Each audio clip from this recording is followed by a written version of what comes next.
good morning, and welcome to Noah's Window. Mary Alice and I are counting down the top 7 reasons why you don't have to be afraid of dying. And if you were with us the first 2 days, you know this is not about dying, it's about living. Because we saw in day 1 in Hebrews chapter 2 that Jesus died to snatch the power of death away from Satan, and then to free us, the Bible said, who all our lives have been slaves to the fear of dying. So what we're doing is we're counting down the top 7 reasons why you don't have to be afraid of dying. Yesterday was number 7, you are not your body. And today, number 6, it goes right along with that. You are not really going to die. Well, you have to go back to what we talked about yesterday to understand this, because someone could say, well, Mark, of course I'm going to die. Everyone dies. What we're talking about with physical death is the end of this outer person, this outer shell that we live in, what the Bible calls a tent. As we saw yesterday, the real you is not your body. You live in your body. So the day will come when these bodies will wear out. But here's what's beautiful. That part of us that's alert, that feels, that cares, that loves, that part of us is going to go right on living.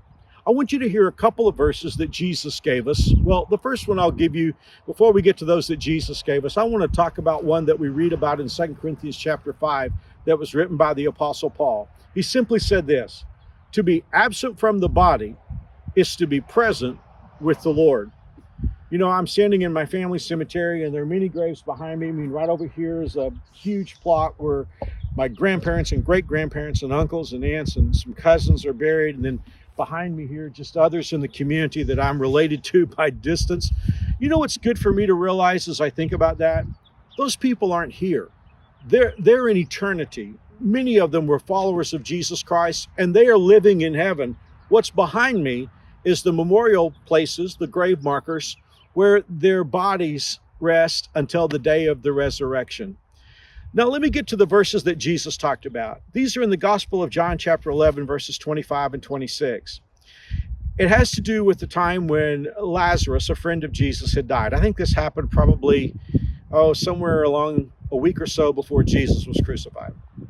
And Lazarus had 2 sisters, Mary and Martha, who both wanted Jesus to come in time to heal Lazarus, but Jesus didn't, and Lazarus died, and they took his body to the cemetery and they buried it. Not in the plots like we see behind us below ground, but they probably would have buried him in kind of a cave-like vault.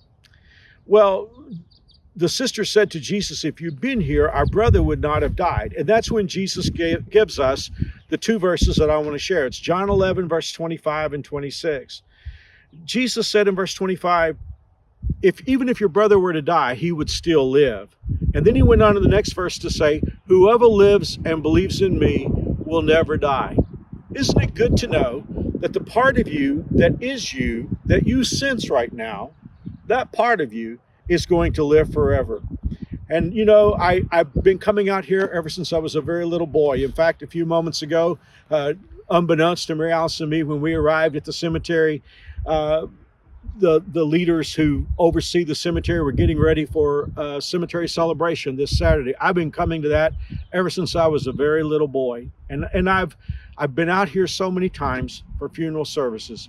But it is good to know that the people I love who are here, well, their bodies are here, but they're not really here.